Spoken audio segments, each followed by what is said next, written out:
Greetings, friends. Following your curiosity, following your intellect, wherever it may lead you, is not popular. Most content producers stick to one or two subjects. They may explore other ideas, but they come back to their specialty. That's why they have a large following. But I lose interest in these channels over time because I already agree with their message. They don't have anything new to say. It's difficult to come up with new things to say. And I wish these channels all the best. I want them to succeed in spreading their message. That's why I was watching them in the first place. Propaganda is boring. In other words, repeating the same message again and again.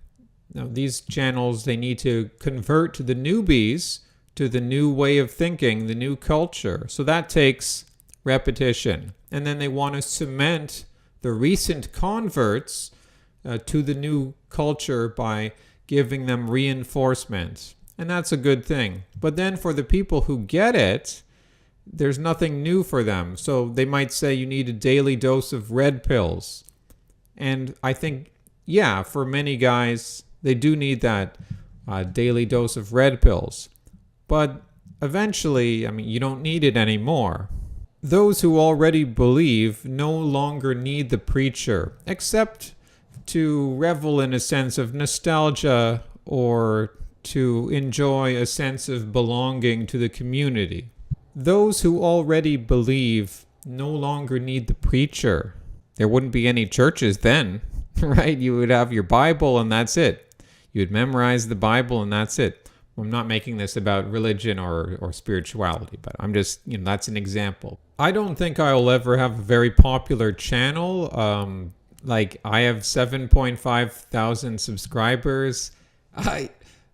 It's pretty much meaningless. I have a few hundred people who tune in, and thank you for tuning in.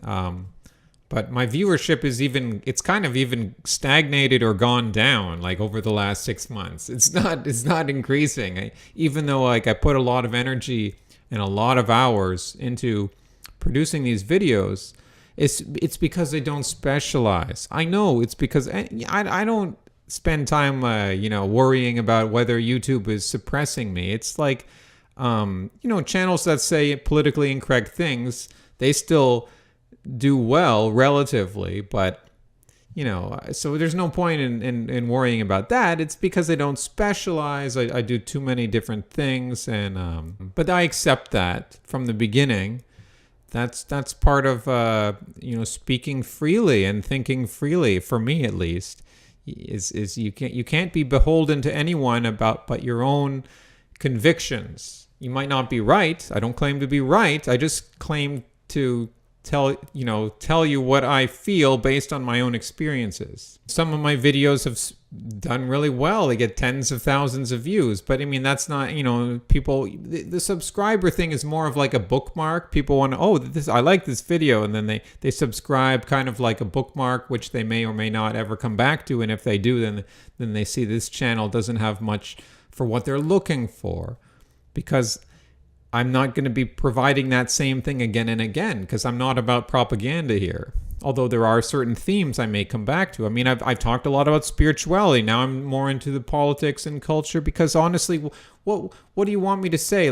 There's not too much to say about spirituality. There's a soul, there's God, and live a good life, live a virtuous life. It's you can't just be giving that constant feed.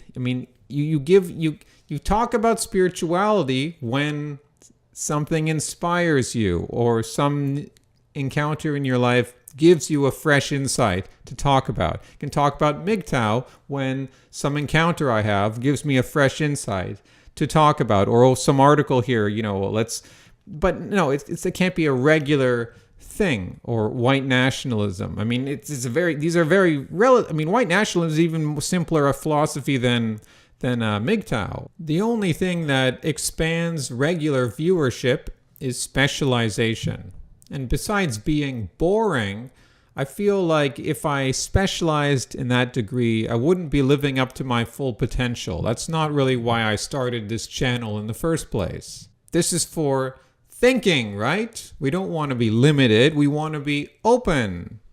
That doesn't mean you don't have principles and values, and there is a universal truth, but we don't want to be closed-minded. So I don't care if I lose viewers who want me to stick to one or two topics. To me, those viewers are not as valuable as the viewers who have stuck with me for a long time. And I want to thank those of you who've stuck with me for a long time. I do appreciate it.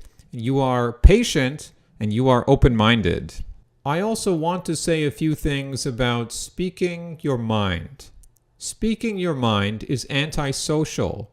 To be social, you have to keep a mask on, unless you're with your real friends. Otherwise, if you're in a social situation and you wish to speak freely, it's very hard to avoid politics.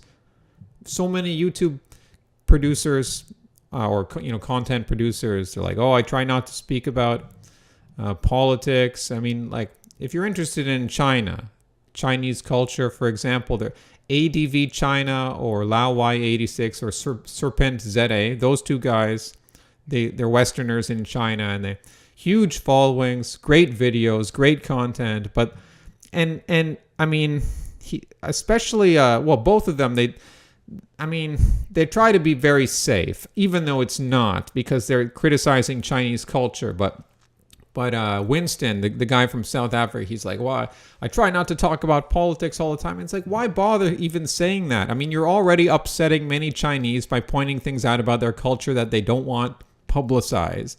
People try to be so safe these days, and just like, why bother? Because politics is downstream from culture, and culture is about how we see the world. It's very hard in an honest discussion not to say something which is offensive to some people. You will always offend some people. There will always be some power dynamic. There will always be some particular narrative you're putting forward. Everyone has a bias. Nothing I'm saying is original either. I mean, that's another thing. When I say speaking freely, I mean speaking what's our honest take on the world based on what we've read and what we feel based on our experiences. But no one can have a really original thought. I mean, that would be, everything we're gathering from other sources and we're just putting it together in our own way. But practically no one has original thoughts. That's a very difficult thing to do.